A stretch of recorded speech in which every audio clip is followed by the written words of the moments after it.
तो आज हम लोग एडिटोरियल के एक बेहतर टॉपिक को लेकर आपके सामने साहब हाजिर हैं और आपको थोड़ा चीज़ें समझाऊंगा, मैं भी समझूंगा और हम लोग देखेंगे कैसे एग्ज़ाम में आपने जो पॉइंट्स हैं उनको कैसे इनपुट किया जाए अपने आंसर में। ठीक है, तो सर ये कल की ही न्यूज़ है कि कुछ जैसे कंपनियां हुई, जियो हो गया, एयरटेल हो गया और वोडाफोन ने क्या है अपनी जो मोबाइल रिचार्ज की है, जो भी अपनी सेवाएं देते हैं, ठीक है, चाहे वो इंटरनेट संबंधी हो या कॉल से संबंधित जो भी सेवाएं ये लोग देते हैं, तो इन लोगों ने अपने क्या क्या किया है कि जो अपने जो वृद्धि मतलब अपने जो रिचार्ज प्लान थे, ठीक है, उसमें क्या कर दिया है, वृद्धि कर दी है। ठीक है, तो हम कैसे समझेंगे अपने एग्ज़ाम के लिए कैसे यूजफुल है, कैसे इसको पुट करेंगे, इनपुट करेंगे उसमें। ठीक है, आंसर में देखते हैं। ठीक है, तो सर आपने एक टॉपिक भी है यूपीएससी में और पीसीएस में भी है, जो भी आप डिस्क्रिप्टिव एग्ज़ाम देते हैं उसमें है निजीकरण। ठीक है, और निजीकरण किसी से छुपा नहीं, आप सभी लोग जानते हैं, निजीकरण हो गया और ट्रिपल पी हो गया, ठीक है, पब्लिक प्राइवेट पार्टनरशिप हो गया।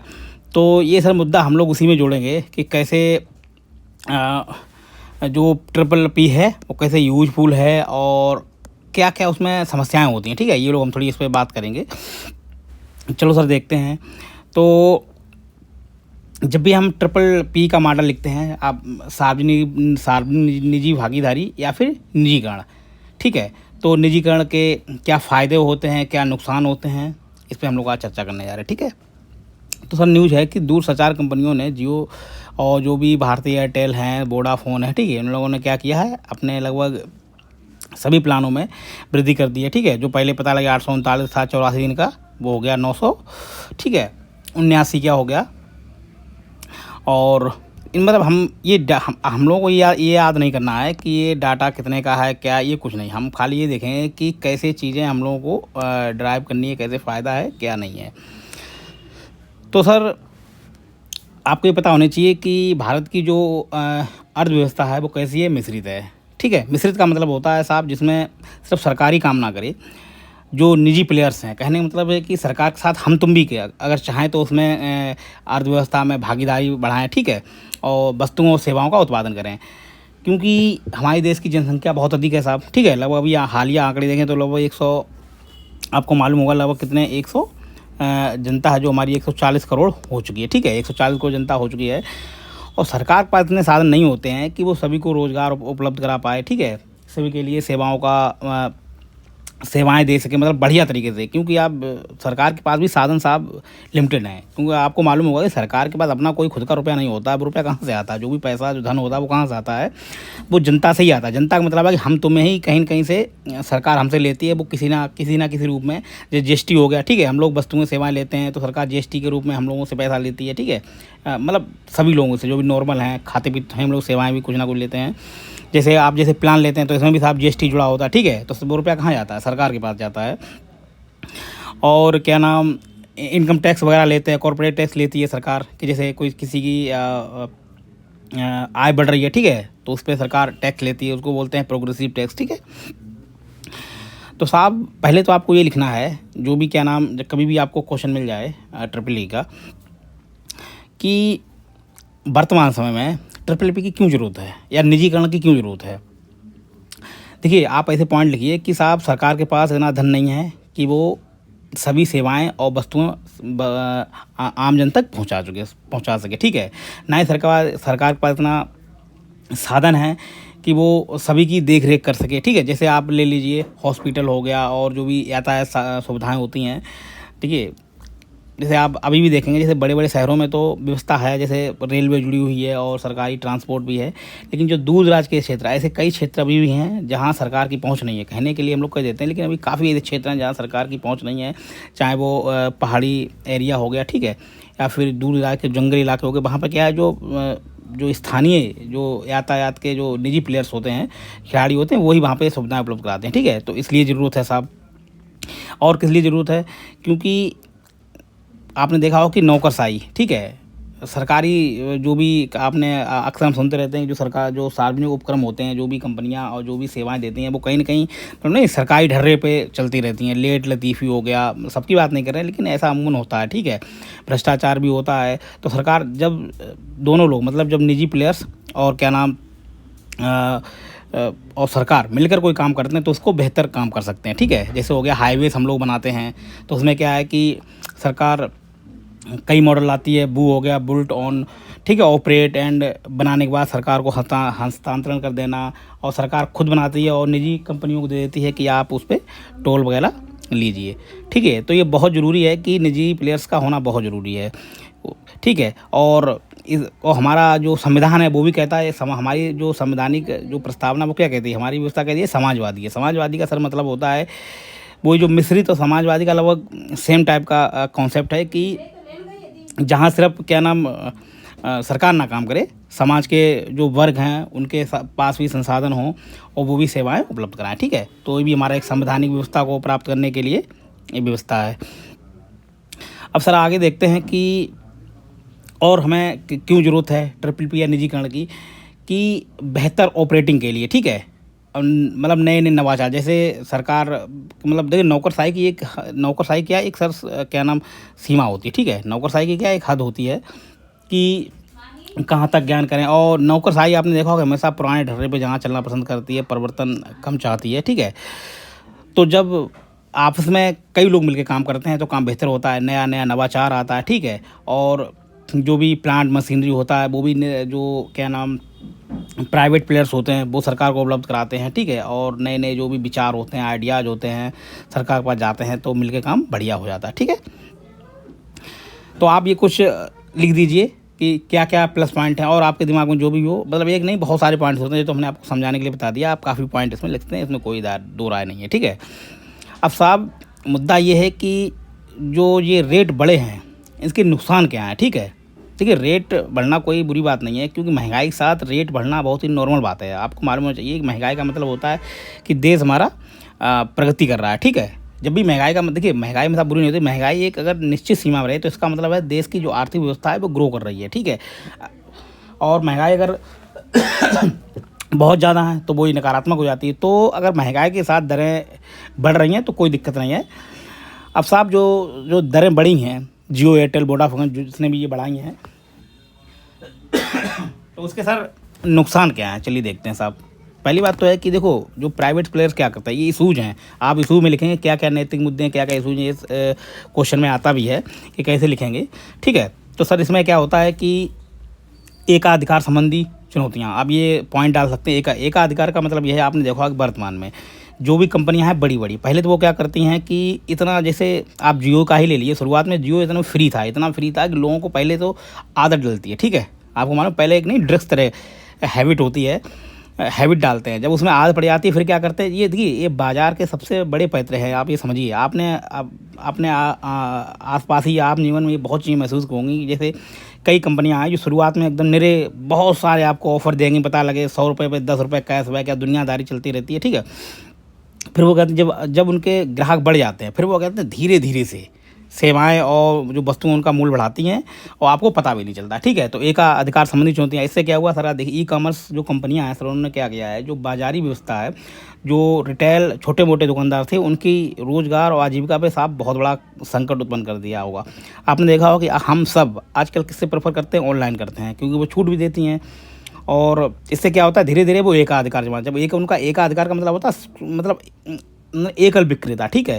फिर वो क्या करते हैं, जब अकेले अपना आधिपत्य जमा लेते हैं बाजार पे, फिर क्या करते हैं वो सेवाओं का मूल्य बढ़ाते हैं। सर ये समस्या हो गई। दूसरी बात है सर, एक और एक लिखिए कि आप पॉइंट डाल सकते हैं, एक संवैधानिक समस्या है।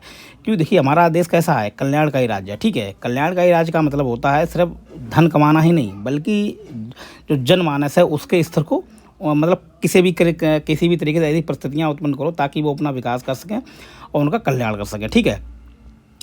और सब आप क्या लिख सकते हैं, डिजिटल डिवाइडेशन। देखिए आपको ऐसा लग रहा होगा कि अरे क्या पता नहीं 100-150 का खाली तो अंतर आया है, ठीक है। ये 100-150 का अंतर आया है, इससे क्या फर्क होता है। देखिए सर जो 30 दिन रोज़गार कर रहे हैं उनके लिए तो कोई दिक्कत नहीं है, ठीक है, वो अफोर्ड कर लेंगे। लेकिन आप ये सोचिए कि जो गाँव देहात में जिस बंदे के पास सिर्फ पता लगे 10 दिन का ही रोज़गार है, आपको मालूम गाँव में और शहरों में भी खासकर देखिए कि 30 दिन बहुत लोगों के पास 30 दिन का रोज़गार नहीं होता है, ठीक है। अब जिसके पास सर सिर्फ 10 दिन का रोज़गार है, आप समझिए सिर्फ 10 दिन का रोज़गार है और वो 300 रुपये दिन कमा रहा है, तो आप समझिए उसके लिए अगर मतलब हर महीने 300 रुपये खर्च करना भी साहब बहुत बड़ी बात है, 300 से भी ज़्यादा हुए अगर, ठीक है। अब आप ये सोचेंगे कि प्लान लेने की क्या ज़रूरत है साहब, संचार प्रक्रियाएँ बहुत ज़रूरी हैं। संचार प्रक्रियाएँ ही होती हैं जनता के चेतना को जागृत करती हैं, और जो भी आपके आसपास की घटनाएँ होती हैं उनको आम जनमानस के पास पहुंचाती हैं, ठीक है, और लोकतंत्र को मजबूत करती हैं। और अगर ये सारी सूचनाएं जनमानस के पास नहीं पहुंचेंगी तो देश प्रगति नहीं कर सकता, या आप ये मानिए, ठीक है। बिना शिक्षा के बिना साहब आप ज़्यादा काम नहीं कर सकते। आप पता लगे कि कोई, आप अब गांव में ही सोचिए, मान लो कोई किसान है, कोई चीज़ उत्पादन कर रहा है, ठीक है, कोई आलू उत्पादन कर रहा है, कोई अपना कोई, या फिर कोई चिप्स बना रहा है गाँव लेवल पर, छोटे पे। अब उसे साफ पता ही नहीं कि कहाँ बाज़ार उपलब्ध हैं, हो सकता है वो बाज़ार में भी, विदेशों में डिमांड हो। तो अगर सूचनाओं तक उसका बेहतर क्या नाम पहुँच नहीं है तो ठीक है, वो वैसे भी अर्थव्यवस्था से साहब पिछड़ जाएगा, ठीक है। तो ये हो गया साहब। और डिजिटल डिवाइस में क्या होता है, यही होता है, पता लगे जिसके पास साधन है वो तो साहब ये अफोर्ड कर लेगा, लेकिन एक जनमानस और जो सुवेद वर्ग हैं वो उसको अफोर्ड नहीं कर सकते। जैसे महिलाएं, देखिए महिलाओं के प्रति ये बहुत बड़ा चिंता का विषय है कि जब भी कोई चीज़ ऐसी सेवाओं का जो मूल्य बढ़ता है तो सब ठीक है, महिलाओं के प्रति काफ़ी ये चीज़ें सुविधा होती हैं, वो अफोर्ड नहीं कर सकती हैं। और एक और पॉइंट सर डाल सकते हैं, ठीक है। और इसके क्या नुकसान है, देखिए इसका इशू है कि सरकार को, ठीक है, सरकार को क्या करना चाहिए कि जो अपने सार्वजनिक उपकरण, जैसे आपने देखा होगा कि BSNL साहब बिल्कुल मर चुका है, पता नहीं लोग जानते भी नहीं, शायद भूल गए धीरे धीरे करके। तो सरकार को ज़रूरत है अपने जो सार्वजनिक उपक्रम हैं उनको, उनमें पुनर्निवेशन करे। पुनर्निवेशन का मतलब होता है उसमें रुपया और पैकेज दे ताकि बेहतर हो। और उनकी जो प्रबंधन प्रणाली है, कहने का मतलब है प्रबंधन प्रणाली का मतलब होता है साहब उसकी जो भी क्रियाविधि, नौकरशाही और जो भी लोग काम करते हैं उसको बेहतर करे, ताकि जनता तक मतलब नहीं, कम दाम पर सेवाओं वस्तुओं का जो क्या नाम लाभ पहुंच सके, ठीक है। क्योंकि देखिए भारत में अगर देखें तो साहब जनता ने सरकार को क्यों चुना, वो चाहती है कि साहब हमारे लिए ऐसी नीतियां बनाइए ताकि हम कम से कम पैसों में, ठीक है, अपनी जो भी ज़रूरतें हैं, बुनियादी चीज़ें पूरा कर सकें। अब ये मत कहना कि ये बुनियादी चीज़ें साहब, आज के ज़माने में जो संचार प्रक्रिया है बुनियादी चीज़ है, इसके बिना आप अधूरे हैं, ठीक है। आपको अगर सूचनाओं का आपके पास आदान प्रदान नहीं है तो आप समझ लीजिए एकदम मंदबुद्धि कुंड है, कोई फ़ायदा नहीं इसका और कोई इसका लाभ नहीं होगा। और साहब क्या है, अब देखिए इसमें एक फ़ायदा सरकार का ये तो है कि जब कोई भी कंपनी ज़्यादा राजस्व इकट्ठा करती है तो उससे क्या है, सरकार के पास GST स्वाब जाना जाता है, ठीक है। सरकार के GST और जो सरकार के राजस्व में तो वृद्धि होगी, लेकिन साहब सरकार कोई व्यापारिक संस्था नहीं है, ठीक है। उसका काम है जनता का कल्याण करना। तो फ़ायदा में आप लिख सकते हैं सरकार के पास क्या नाम राजस्व बढ़ेगा, लेकिन वो रुपया जाएगा कहाँ से साहब, हमारी तुम्हारी जेब से जाएगा, बाहर से सरकार कहीं नहीं चलाएगी, ना कंपनियाँ अपने घर से देती हैं, आप ये मान लीजिए, ठीक है। और साहब क्या नाम आप लिख सकते हैं कि इसमें और जैसे सरकार को क्या चाहिए, देखिए रेट बढ़ने चाहिए लेकिन एक तय सीमा के भीतर। सरकार को करना चाहिए कि जो सरकार इसके लाई भी है, जैसे आपने सुना होगा निगमीय शासन, ठीक, कॉर्पोरेट जो गवर्नेंस होती है उसकी लाई है, ताकि बेहतर प्रक्रियाओं किया इसके, और जो भी सूचनाओं का जो भी क्या नाम जो कंपनियां हैं काम करती हैं उनके कार्य को बेहतर किया जा सके, ठीक है। तो आप ये लिख सकते हैं। और ठीक है, ये जाना कुछ मोटे मोटे से। अब एक चीज़ आपको थोड़ा और समझा देते हैं सर। जैसे यहाँ पे देखिए, ये एक सबसे बड़ी बात है, जैसे यहाँ पे था, ये देखिए यहाँ पे लिखा हुआ है कि अनलिमिटेड प्लान 21% मूल्य, देखिए प्लान में क्या 21% की वृद्धि की गई। अब आप ये सोचिए कि जो आम जन है, काम कर रहा है, क्या उसकी सैलरी में लगभग 1 साल में 21% की वृद्धि हुई है साहब। ये देखिए बड़ी बड़ी कंपनियां कॉर्पोरेट देती होंगे पैकेज, लेकिन आप देखिए सरकारी जो वेतन हो गई हैं उनका भी लगभग इतना नहीं बढ़ता। साल भर में मुश्किल से उनके वेतन वृद्धि में 7 से 8% वृद्धि होती है, ठीक है, साल भर में। तो ये बहुत बड़ा उछाल है। तो आप इसमें उपाय लिख सकते हैं कि सरकार को चाहिए जो निगमीय शासन है उसको बेहतर किया जाए, और सरकारी प्लेयर्स के साथ मिलकर, ठीक है, ऐसे मतलब संवाद को बेहतर किया जाए। और ये एक निजी जो प्लेयर्स हैं उनकी भी भाई नैतिक जिम्मेदारी है कि आपका काम सिर्फ राजस्व कमाने होना चाहिए, क्योंकि आप उन्हीं से ही रुपया कमा रहे हैं। तो आप एक तय सीमा के भीतर क्या नाम सेब क्या जो कीमतें हैं उसमें वृद्धि हैं, उनकी एक नैतिक जिम्मेदारी भी होती है, ठीक है। और सरकार को क्या चाहिए कि जो विनिमय ढांचा है, उसका मतलब कानून व्यवस्था जो भी होती है रेगुलेशन के लिए, ठीक है, उसको बेहतर किया जाए ताकि आम जन को बेहतर से सुविधाएं मिल सकें। और दूसरा आप लिखिए कि जो भी सार्वजनिक उपक्रम हैं सरकार के, उनको पुनर्जीवन पुनर्जीवित करने की ज़रूरत है। ठीक है सर, आप ऐसा लिख सकते हैं कि क्योंकि अगर देखिए अगर एकाधिकार हो गया तो इसमें कोई दो राय नहीं है, हम ही तुम हैं। अगर हमारा बाज़ार में अकेली हमारी दुकान है, आप ऐसे समझिए कि हमारी अगर बाज़ार में अकेली दुकान है तो हम अपनी मनमाए ढंग से अपनी वस्तुओं को बेचेंगे। लेकिन जब वहाँ पे बहुत सारे विक्रेता होंगे तो उसमें प्रतिस्पर्धा होगी, ठीक है, और ऐसी व्यवस्था लाई जाएगी इससे कम रुपयों पर, ठीक है, आप अपनी सामान को बेचना चाहते हैं साहब तो उसमें आप मतलब नवाचार लाएंगे और क्या करेंगे, वस्तुओं को कम दाम मतलब मूल्य पर बेचने की कोशिश करेंगे।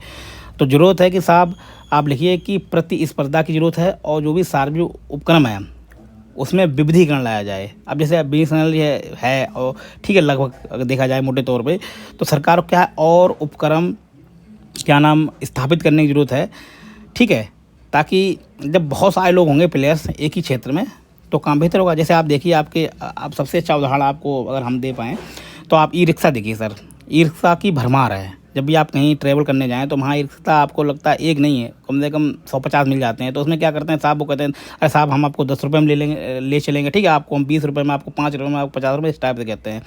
तो यही है, तो विविधीकरण का मतलब एक से अधिक संस्थाओं की व्यवस्था करना ताकि सेवाओं को सस्ता और सुलभ बनाया जा सके। ठीक है, तो ये था हमारा एडिटोरियल और मुझे लग रहा है जो हम थोड़ा बहुत आपको समझाना चाह रहे थे आप फिर अब मैं भी जो समझना चाह रहा था, ठीक है, वो मैंने समझने की कोशिश की। और पढ़िए, मस्त रहिए साहब, ठीक है, और वीडियो पे कमेंट कीजिए और जब भी आपको मिले निजीकरण सा कोई संबंध कोई भी ऐसा क्वेश्चन तो उसमें ये चीज़ ज़रूर लिखिए जो हमने आपको समझाया, और लिखिए पॉइंटों को लिखने का आदत डालिए साहब, ठीक है, जिससे आपके हाथ भी चलेगा। और ठीक है, तो ये मोटा मोटा हमारा आज का एडिटोरियल रहा, ठीक है। चलिए भाई, जय हिंद। और